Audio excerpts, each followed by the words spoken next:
Всем доброго раннего утра. Итак, друзья мои, я хочу подарить вам ритуал очищения, но очищение живым огнем с помощью огнебога Семаргла. Семаргл появлялся перед людьми в обличии огненной собаки, крылатой собаки огненной, в обличии жар-птицы, то есть птицы, которая создана из огня, огненной птицы. Отсюда и есть предположение, что Семаргл все-таки это восточное божество, и соответствует он Симургу, огненной птице, которая считалась священной.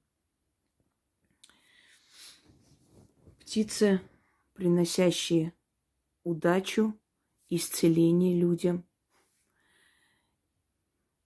которая была посредником между людьми и богами. Собственно говоря, огнебожичу или огнебогу Семарглу приписывают те же самые качества. Он есть один из высших богов, один из главных богов славянского пантеона, хранитель вечно живого огня, блюститель точного соблюдения всех огненных обрядов и ритуалов, даритель знания для поклонения живому огню, очищающий, убирающий, сжигающий хворь, всякую черноту и всякое зло. Именно благодаря тем знаниям, которые остались издревле,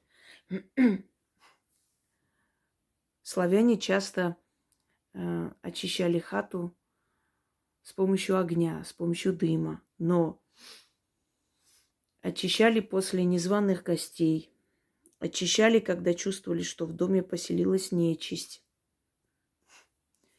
Когда рождался ребенок, 40 дней очищали огнем помещение для того, чтобы не допускать злую силу к этому младенцу, чтобы его судьбу не украли злые люди, которые пришли как бы поздравить родителей, но могли занести какую-то порчу, какое-то проклятие. Он принимает огненные дары и требы. Однако требы и дары бескровные. Жертвовали огню пшено, ячмень, различные травы, которые предназначены для работы в магии. И во всех арийских праздниках подносили Семарглу, живому огню, подношения. То есть жгли в огне определенные травы, я уже сказала. Приносили огню ячмень. Иногда выливали туда пиво, когда огонь обладал такой мощью, что мог не погаснуть, он еще сильнее становился. То есть приносили спиртное, приносили определенные сушеные фрукты, ягоды, бескровная жертва. Очищались этим огнем, прыгали через этот огонь. Особенно праздники Косогор или Красногор.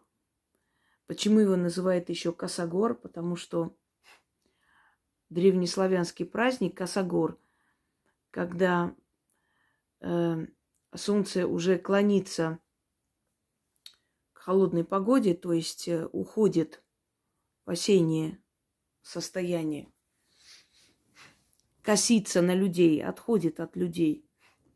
И этот праздник праздновался как встреча Великой Мары. Но потом этот Косогор ушел в историю. И многие начали как бы соединять эти два праздника, считая, что эти два праздника между собой совпадают. Хотя я бы не сказала, потому что Красногор все-таки празднуется по другой дате, тогда солнце особенно агрессивно, особенно, скажем так, жаркий климат. Ну, как бы не было. Эти праздники считаются днем живого огня. Купала. Далее. День Перуна. Поскольку Семаргл является посредником между людьми и богами, то не просто так огонь зажигали и просили через огонь. Не просто так во всех ритуалах практически присутствует огонь, огненная стихия. Если водная стихия присутствует в особых ритуалах, очищения или оздоровления, или наоборот, порчи, в том числе используют мертвую воду, то есть в определенных ритуалах, то огонь практически на всех алтарях присутствует. Он всегда есть, поскольку огонь является энергией мироздания, так считалось, что боги сами созданы из огня. Итак,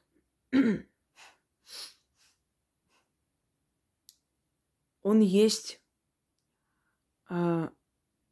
покровитель чертога небесного или чертога небесного змея во Сварожьем круге.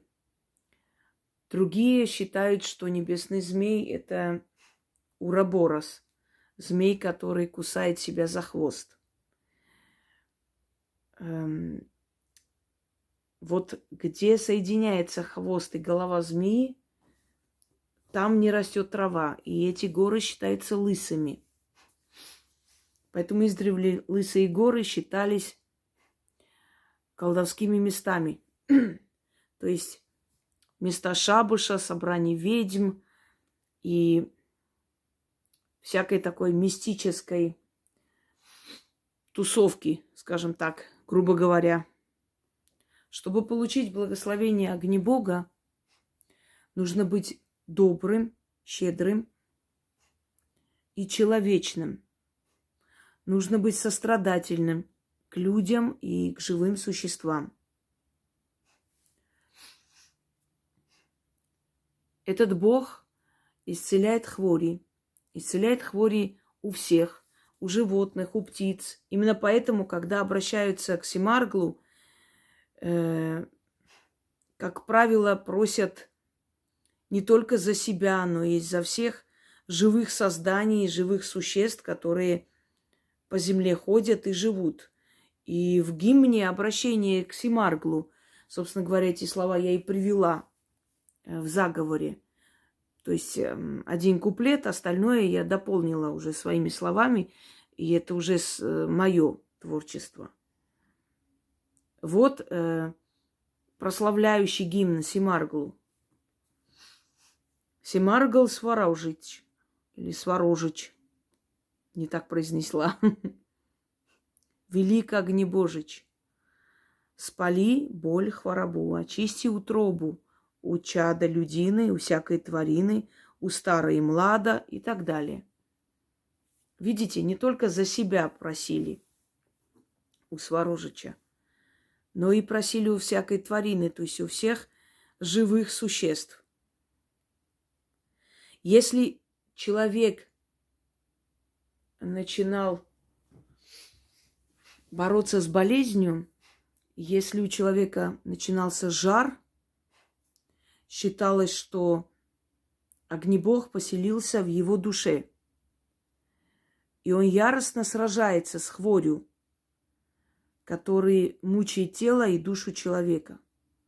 Если он считает, что этого человека надо спасти и помочь, то он вселяется в душу, и этот огонь внутри человека начинает сжигать и уничтожать болезнь, которая может человека забрать на тот свет. То есть вот этот вот это выражение жар, да, в жар кидает. Это говорит о том, что Семаргл пришел к вам на помощь и теперь сражается с этой болезнью. То же самое выражение агония, тоже отсюда. Когда Семаргл пытается спасти жизнь человека, сражается внутри него, чтобы убрать силы смерти, которые пришли к нему. Просто мы всегда думаем, что агония – это прям перед смертью человека. На самом деле это не так. Агония может быть у человека, который борется со смертью, и он может одолеть смерть. И помните этот момент агонии. У меня была агония и несколько раз в моей жизни. Вот это состояние агонии. Я знаю, что это такое. Это мучительное состояние. Страшно мучительное ощущение, как будто изнутри все горит, прям все нутро горит. И действительно ты сражаешься со смертью, но ты делаешь это не одна. Делается огненная сила, которая внутри тебя. У разных народов он называется по-разному. У славян называется огнебоже. Огнебоже Семаргл, Сворожич. И если Семаргл побеждает, то человек остается жить. Если боги посчитали, что время человека пришло, то Семаргла просят уйти оттуда и остановить сражение. И он уходит. И тогда человек не спасается. Согласно легенде, Семаргл родился из пламени. Однажды Сварог, ударив молотом, то есть о камень, о латырь, высек оттуда искры. И вот эти искры так ярко загорелись, что из пламени появился огнебог Семаргл. Он восседал на золотом коне и стал героем, который сражается со злом, сражается с чернотой в душах людей. И он где-то напоминает все же армянского бога Ваагна. И даже название очень похоже, то есть имена. Семаргл, Ваагн, драконоборец. Он тоже воин, он тоже родился из огня, златокудрый. И он ходит по земле и уничтожает драконов. Но драконов не тех, которые мифические существа, а девы, злые девы. Напоминает слово деви из санскрите. Бог злых богов, да, или башков. Или злых духов, которых люди считали богами, потому что они тоже сильны. Взаимосвязь огромная. Не просто у индоевропейских народов. Очень много общих легенд, сказаний и прочее. Ну, как бы там ни было,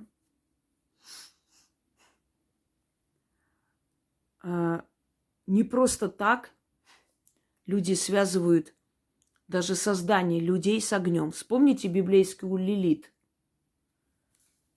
Хотя в Библии об этом не так сказано, больше сказано в сказаниях арамейских о первой женщине Лилит, которая родилась из огня, и которую Адам любил до конца жизни, хотя у него была Ева, и которая ушла к сатане, и стала любимицей, и стала божеством, и стала матерью демонов. Говорят, что между мужчиной и женщиной для того, чтобы возникла любовь, должен появиться бог Семаргл. И из его появления, то есть от его появления загорается искра. И эта искра зажигает между ними любовь. И они как две палочки вспыхивают. И вот отсюда появляется огонь любви, да, или в любви горит человек, или в любовной сети попал, и сердце горит, душа горит от любви. Мы сравниваем часто огонь, то есть чтобы описать то мучение, которое человек получает от любви. Но еще есть другое выражение. Горит в работе. То есть бог Семаргл, который обладает многими добродетелями, помогает человеку гореть в работе. То есть дает ему идеи, дает ему жизненную силу, чтобы он свое дело довел до конца. Далее. Поскольку он посредник между людьми и богами, уже сказано, что он принимает дары, но бескровные дары.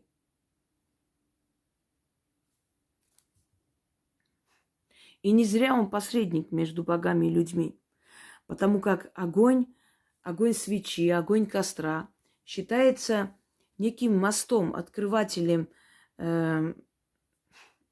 некого портала, с помощью которого ты призываешь определенные духи, силы, и они тебя слышат. Вот поэтому большинство ритуалов и проходят со свечами, с огнем. Огонь открывает портал. Он становится посредником между людьми и силами.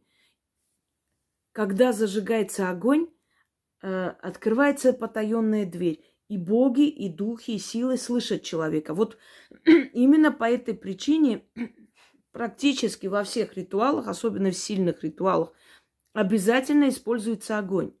Зажгите свечу, начните читать заговор, да?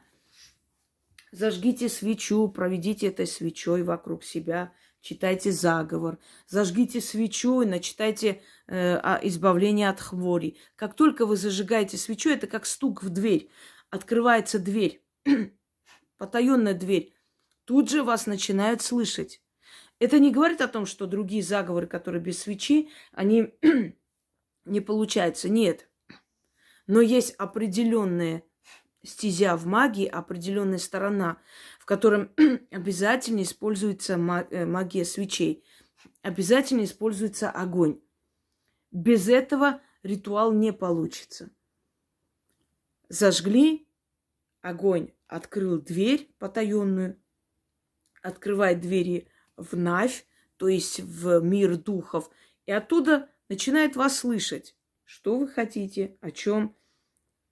Особенно привороты, они без огня и свечей не бывают, призывайте духов. Особенно чистки, без огня и свечей практически таких нет. Особенно, когда на желание, да, читается на свечу. Особенно денежные заговоры, зажигаются свечи разных цветов и начинают призывать благодарение богам и так далее. Вот, свеча открывает потаенную дверь. Свеча открывает портал. Это стук в дверь богов. Тут же начинает вас слышать. Вот смотрите, даже вот здесь проявляются вот эти порталы, видите? Да, это свет от свечи, понятное дело. Но что он делает? Он как пробивает пространство. Вот, как трубу создает, через которую слышен ваш голос, если уж грубо сравнить. Итак, друзья мои, почему Семаргл является один из самых главных божеств? Потому что он хранитель огня, хранитель живого огня, то есть огня, который вас слышит и помогает. Его еще называют хранителем полей, посевы. Он дарующий корм, еду, пропитание птицам и зверям. То есть его появление означало, что люди либо что-то нарушили, либо в скором времени что-то случится, и им нужно будет в обязательном порядке жертвовать что-либо огню и попросить помощь. То есть он приходил предупреждать о том, что в скором времени случится беда, и он пришел уже заранее защитить. Далее.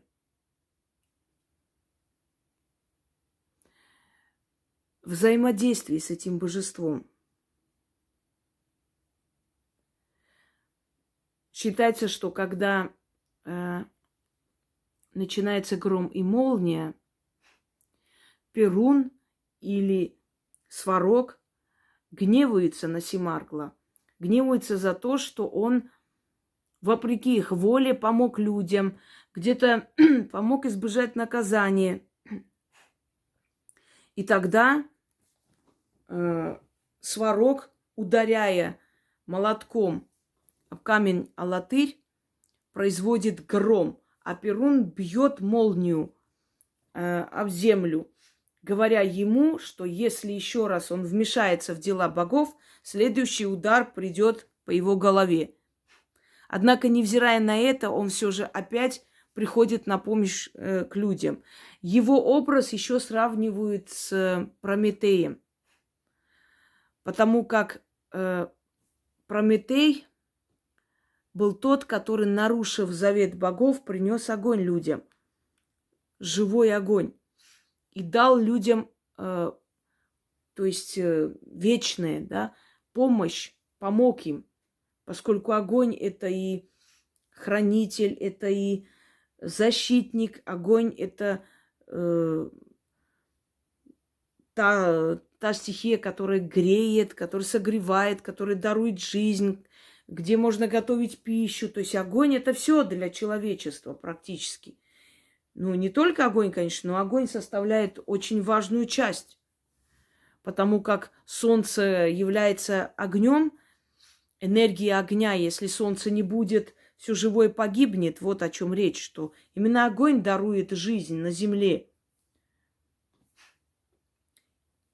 И вот Семаргл, тот самый Прометей, который готов пострадать во имя людей. Теперь, друзья мои, хочу вам подарить ритуал, связанный с ним. Вам нужно зажечь жертвенник огня. Вы можете сделать это свечами, то есть вам нужен источник огня. Как это произойдет, не имеет такого значения. Вы можете взять специальные, там есть такие, как жертвенники огня, как маленькие камины разного типа, круглого и так далее. Самое главное, чтобы огонь был живой, то есть настоящий огонь, который вам будет нужен для того, чтобы, во-первых, обновить себя, убрать болезни, убрать хворь, страхи внутренние и проблемы, которые у вас есть. Кроме всего прочего, получить защиту огня и обновление жизни. Итак, вам нужно зажечь огонь. Но, естественно, соблюдайте меры предосторожности. Рядом держите всегда емкость с водой на всякий случай. Лучше это провести на земле. Потому что в квартире такой ритуал, мне кажется, все же не очень удобно провести. Но если у вас есть такая возможность и такая емкость, что вы можете поставить эти свечи на пол, и ничего у вас не загорится, ну, можете провести. Вы должны провести этот ритуал в одиночестве. Можно ли коллективно провести? Можно, но это не так сработает сильно, как в одиночестве, потому что есть определенные условия. Если вы проводите коллективно, естественно, вы одетые проводите. Если вы проводите одни, вам нужно обнажаться, закрыть дверь, естественно, не отвечать на телефонные звонки. И провести нужно ночью. Это я сейчас вас учу, вам показываю. А провести именно ритуал нужно в полночь, начиная до 3 ночи. Любой день. Когда вы чувствуете, что ваши проблемы не дают вам вздохнуть, что вы постоянно чем-то болеете, непонятно чем, и никак не определяют вашу болезнь. Если вы чувствуете, что внутри слишком много накопилось негатива, страхов, вокруг много накопилось боли, ненужного, черноты, зависти, обновите свою жизнь живым огнем огнебога Семаргла. А как это сделать? Зажгите жертвенник, либо множество свечей, вот как здесь, например. Источник огня. Поставьте в комнате или лучше провести на земле. Но знаете как? У кого-то есть возможность уединиться в частном доме и обнаженно провести этот ритуал. То есть у них такая возможность. У них там все закрыто, у них есть какое-то там маленькое помещение, как сарай, еще что-нибудь. То есть они могут там спокойно это провести. Если у вас нет этой возможности, ну, проведите в квартире. Но еще раз говорю, на всякий случай все меры предосторожности соблюдайте. Ну, возьмите там картон или какой-нибудь иной материал, там, постелите на пол, сверху поставьте вот эту емкость с огнем, зажгите множество свечей и начинайте, читая этот заговор, перешагивать. Вот перешагнули через огонь, один раз прочитали, там, прочитали, перешагнули еще раз. Это нужно делать множество раз, пока вы не почувствуете внутри вот эту вот слабость. Ощущение вот просто, как будто прям по всему телу начинают идти волны. Как только вы это почувствовали, погасите огонь. Не нужно дуть. Погасите огонь гасителем. Ну, это недорогая вещь, можно найти. Погасили огонь. И вот знаете, это нехорошее слово сейчас будет звучать. Вас просто прорвет, извините за выражение. Вы просто побежите бегом в туалет. Начнется абсолютное очищение вашего организма. После этого ритуала есть очень большая вероятность и похудения, потому что чаще всего люди начинают полнеть из-за болезни, из-за сбоя организма, да, сбой там пищеварительной системы, гормональной системы, из-за ненависти к ним, из-за зависти, из-за постоянного сглаза, потому что они человек общественный или хорошо живут, часто выходят и начинают дурнеть, полнеть не там, где надо. Оно абсолютно очищает весь организм. Если вы проведете 3 ночи кряду, будет замечательно. Если нет возможности, проведите хотя бы 1 ночь. Вот этот ритуал. Ну, предупредите домочадцев или проведите это в ванной, потом погасите эти свечи и тут же, собственно говоря, не отходя от кассы. Если славяне настолько почитали это божество, и столько функций у него было, начиная от защитника и исцелителя и так далее, вы сами понимаете, что связанные с ним ритуалы и работы обладают колоссальной силой. Обновите себя, верните себя к жизни, исцелите себя, очистите себя с помощью живого огня, бога Семаргл. И вы увидите, насколько сильно вам это просто поможет поменять многое и в физическом плане, и вокруг себя исправит очень многое. Теперь вопрос, а вот только славянам это поможет или как? Нет, друзья мои, это поможет любому человеку, потому что эти боги имеют общее происхождение. Просто у славян он называется Семарглом. И к нему есть именно, как бы сказать, ритуальная часть славянской, древней языческой религии или славянской магии и так далее. Но это не означает, что он не поможет любому другому человеку. Очень много людей за века, тысячелетия приезжали сюда, или женщины выходили замуж за наших князей. И не все они были северянки, скажем, по крови близкие, да, к славянам. Были много других национальностей, южанки и прочие, и кипчатки, и печенежки, и кого только не... И они все начинали поклоняться славянским богам и получали от них, от своего поклонения, получали от них помощь и очень преданно служили им. Это значит, они видели их силу, и эти боги им помогали. То есть боги славян, да и вообще боги любого народа помогают тому человеку, который к ним относится с почтением. И еще, если вы относитесь с почтением к славянскому миру, если вы живете в России, относитесь с почтением к этому народу, к этой земле, если у вас есть любовь к этой земле, а не наоборот, то, конечно, боги славян к вам будут благосклонны. Но Семаргл помогал всем. И ритуалы, связанные с ним, проводили и скандинавы, и варяги, и находят очень много свидетельств даже в южных рубежах Руси того времени, где больше всего поклонялись в основном другим божествам. Даже там находят свидетельства о поклонении Семарглу. Значит, он действительно настолько силен и настолько помогал, что к нему обращались даже иноверцы, да, того времени иноверцы. То есть люди, которые были далеки от славянской культуры и от славянских богов. Итак, заговор следующий. О Семаргл Сварожич, очисти мои дороги и пути. Священным огнем сожги зло на моем пути. Сожги боль души и недуги. Сожги черные чары. Семаргл Сварожич, велик огнебожич, спали боль хворобу.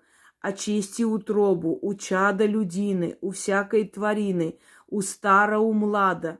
Огонь есть услада, огонь есть защита, от зла избавитель, от всяких бед спаситель. Огонь мой защитник, огонь мой заступник, огонь очищает, меня обновляет, с дороги, с пути препятствия сжигает. Семаргл Сварожич, тебе поклонюсь, и силой огня я вновь исцелюсь. Слава богам я воспою, роду слава и предкам, ныне и присно, от круга до круга, тако быс, тако еси, тако буды. И следующая часть – это языческое обращение, то есть древнее обращение и благодарность ему на старославянском. Фала ти, йогне Боже, фала ти, ясно слинце, чи нагріваєш на земе та, пекренував січка земе, покриваш яцирна магла, таса нишу и гледа. И еще раз. Вот, начитали, переступили через огонь, теперь же с той стороны читайте. Будет вас крутить, вертеть, но не бойтесь, ничего с вами не случится, огонь ничего не сделает вам, то есть он не будет агрессивен. Но на всякий случай возьмите рядом тазик с водой, потому что слегка головокружение и прочее. Как только почувствуете, что слишком, уже не можете вытерпеть, значит, погасите огонь. Обычно читают от 7 до 12 раз. Больше не получается, потому что ощущение вот начинается, вот вокруг все оживает, пространство начинает крутить, может вырвать, может затошнить, все что угодно. Это чистка и очень сильная. Представьте, что слова, которые я сюда внедрила, да, и в конце вот обращения и славления его, этими словами тысячелетиями люди обращались. Эти слова обладают огромной мощью. Но, кроме всего прочего, еще и заговор, ритуал, дополнение этого всего, чтобы не просто слова звучали, а чтобы били в цель. То есть обращение и просьба вместе с этими древними гимнами. О Семаргл Сварожич, очисти мои дороги пути, священным огнем сожги зло на моем пути. Сожги боль души и недуги, сожги черные чары. Семаргл Сварожич, велик огнебожич, спали боли хворобу. Очисти утробу у чада людины, у всякой тварины, у стара, у млада. Огонь есть услада, огонь есть защита, от зла избавитель, от всяких бед спаситель. Огонь мой защитник, огонь мой заступник, огонь очищает, меня обновляет, с дороги, с пути препятствия сжигает. Семаргл Сварожич, тебе поклонюсь, и силой огня я вновь исцелюсь. Славу богам я воспою, извиняюсь, роду слава и предкам, ныне и присно, от круга до круга. Тако быс, тако есть и тако буды. Немного нехорошо стало, поэтому я сбилась. И вторую часть. Фала ты, йогне Боже, фала ты ясно, солнце, чи нагріваєш на землі та, пекренува всичка земе, покриваш яцирна магла, та са нишу и гледа. Понимаете, как язык, он имеет огромное значение.